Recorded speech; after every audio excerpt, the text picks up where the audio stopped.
to be protected. We deserve to be policy protected. Residents need to be protected. Residents need to be protected. We deserve to be policy protected. We deserve to be policy protected. Residents need to be respected. Residents need to be respected. We deserve to be policy protected. We deserve to be policy protected. Residents need to be respected. Residents need to be respected. We deserve to be policy protected.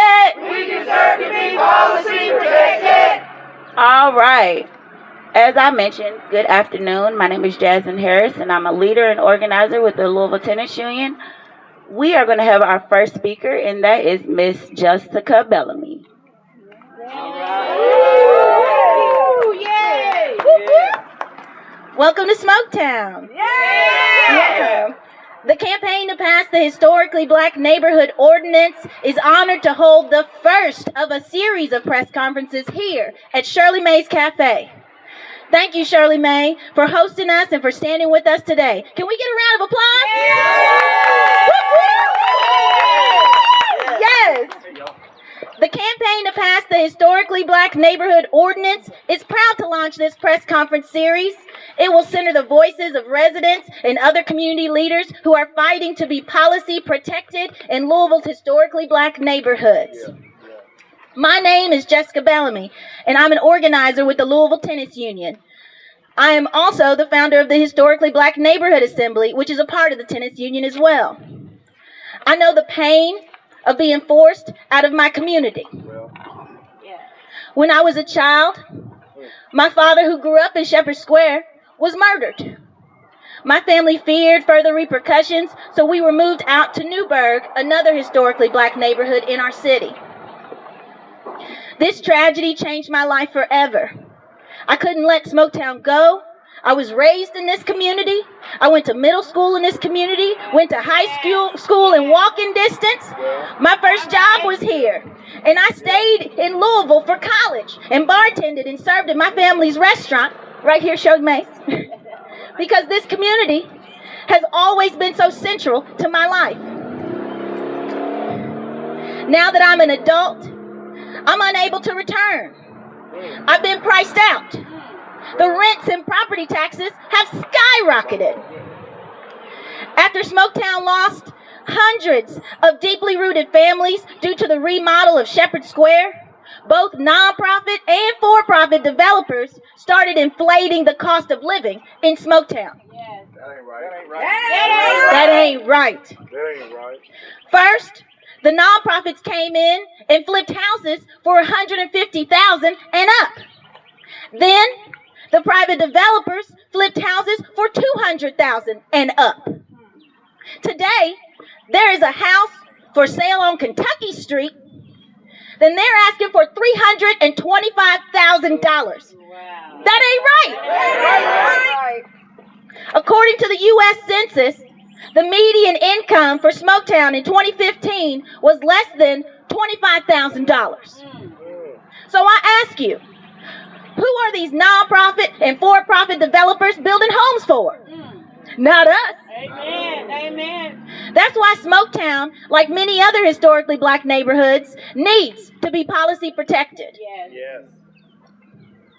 For the last 2 years, residents from across historically black neighborhoods have worked together to develop a policy that not only protects us and our neighbors, but also works to restore our communities. We call this policy the Historically Black Neighborhood Ordinance. And it is the first anti-displacement policy in Louisville, in the state of Kentucky, and in the entire South. Along with our allies and our Metro Council sponsor, Councilman Ja'Cory Arthur, we are pioneering, pushing forward revolutionary policy. The HBN Ordinance does 3 things. At its heart, it prevents Louisville Metro government from giving away public resources such as money, land, and staff support to development projects that would increase the cost of living in historically black neighborhoods. This component of the ordinance will force metro government to prioritize the use of those resources on development projects that are genuinely designed to support and house our community. The second thing the ordinance does is it creates a pathway to prioritize residents of historically black neighborhoods and gaining access to city programs such as the down payment assistance program, the home repair program, the small business assistance program. Our communities have been economically oppressed and exploited for hundreds of years, going back as far as slavery, Jim Crow, white mob violence, redlining, urban renewal, also known as Negro removal, racist and classist lending practices, racist and classist development policies, and more.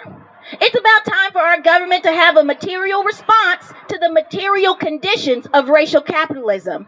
And they can start by prioritizing us in the programs they already offer. Yes. The third thing that this ordinance does is this ordinance creates a pathway to restore land that was wrongfully taken from families by the government. Yes. This land would have been inherited by our children, our children's children, and that land needs to be returned.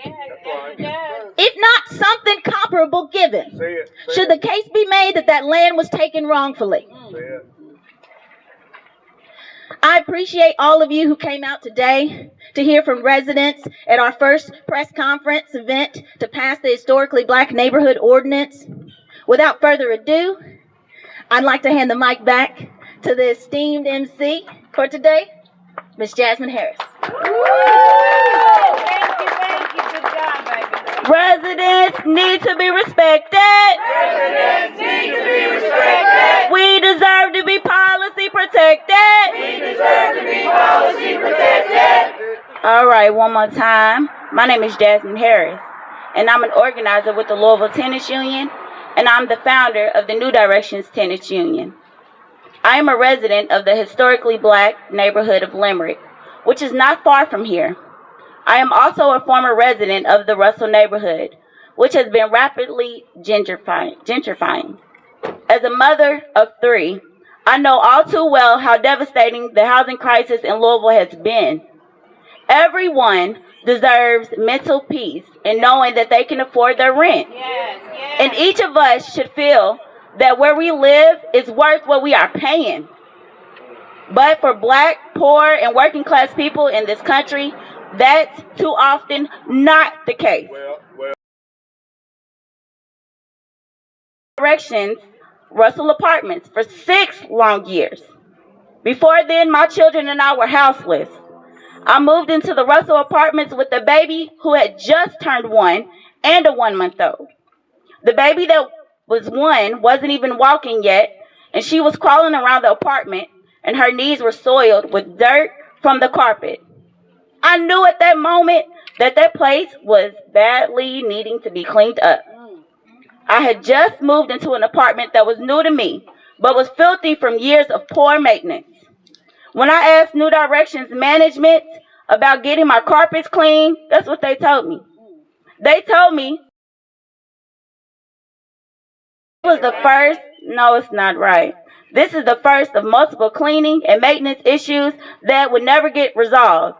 And though I was considered a model tenant who was in good standing with New Directions, they increased my rent by over $200. That ain't right. Yeah, that's not right, because that increase was a drastic change for my household. I was only making $10 an hour at the grocery store, and due to a conflict with my kids' daycare, I had become a full-time mom, a single mom. My budget of, I'm sorry.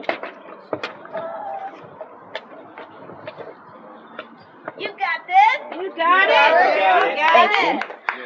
My budget couldn't stretch any further, but once again, my family was on the verge of being houseless.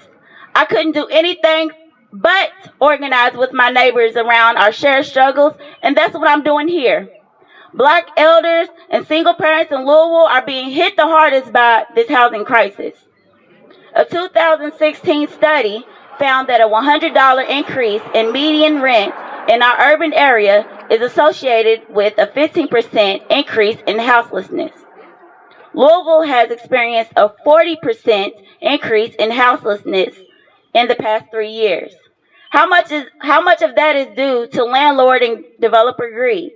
How many families will be sleeping in the car tonight because there's not yet a know that those most impacted by the housing crisis are black families. More than 50% of this country's houseless population are black people. And that ain't right. That ain't right. How many of us will need to sleep in the streets before we get policies that actually protect us from displacement? Since 2019, one corporate landlord named Main Street Renewal from Austin, Texas, purchased over 1,300 properties in Louisville. That ain't right. That ain't right. 7 out of 10 are in the West End. We talked to the tenants in those properties, and they are in crisis. We knocked on the doors. We found moving boxes, eviction notices, and families with no place to go because the rent is too damn high. And the saddest part of that is many of those properties came from the Louisville Land Bank. Many of them were sold to the Mirage properties for $1.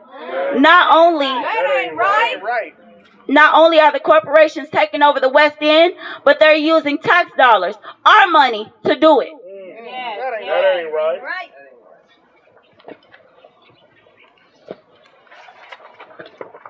And that's not the only subsidy.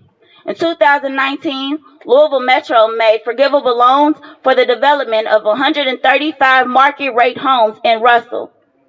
Not one has been able to explain to us why market rent developers need public subsidies. Our greatest housing need is at 30% area median income, or AMI for short.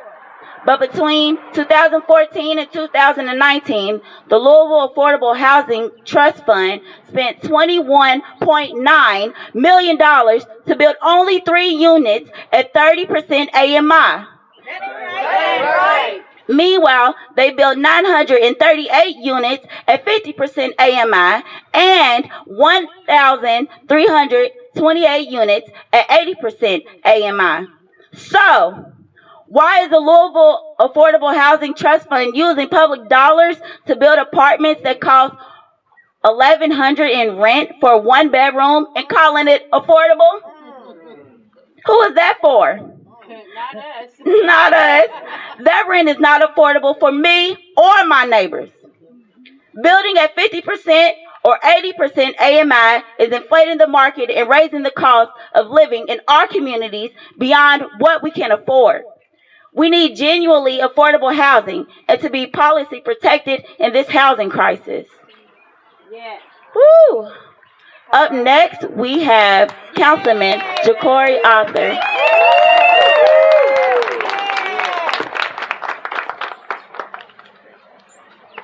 Thank you all for being here. Thank you.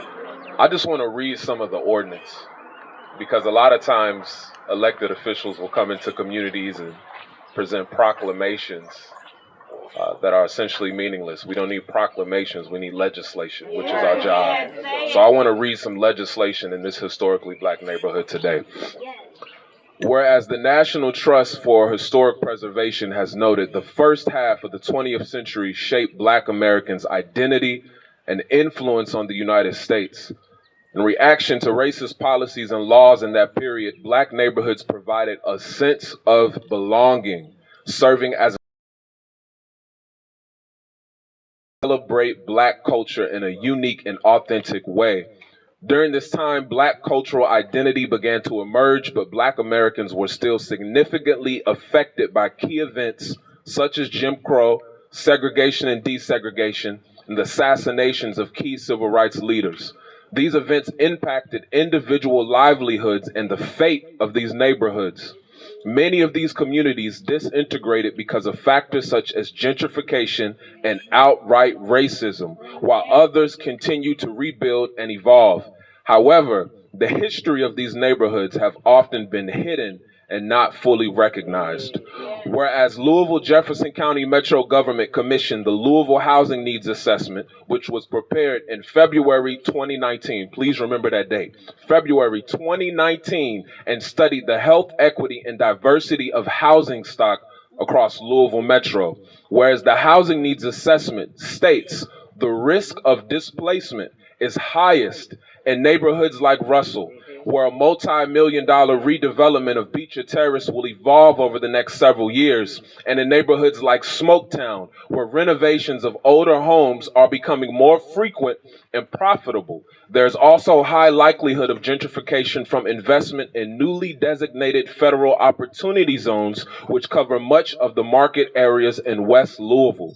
Whereas the Housing Needs Assessment concluded that investors are finding increasing value in older, lower-income neighborhoods located near vibrant urban centers. The local government's challenges are to help disguard against displacement of current residents and businesses, and to help create and preserve affordable housing in these areas. These are the government's words. These aren't my words. This was several years ago. Whereas the Housing Needs Assessment emphasized that the urgency to prioritize the implementation of anti-displacement initiatives in these areas cannot be overstated. Stakeholders' reports indicate that the preliminary initiatives undertaken by Louisville Metro Housing Authority in anticipation of the Beecher Terrace project have mobilized the private market to begin acquiring properties while prices are still reasonable and speculation has not yet become entrenched in the area. Whereas Plan 2040, another Metro government document, states as neighborhoods evolve, discourage displacement of existing residents from their community. Whereas Plan 2040 states discourage non-residential expansion into existing residential areas unless the applicant can demonstrate that any adverse impact on residential uses will be mitigated. Whereas the Housing Needs Assessment recommends several anti-displacement measures government entities could take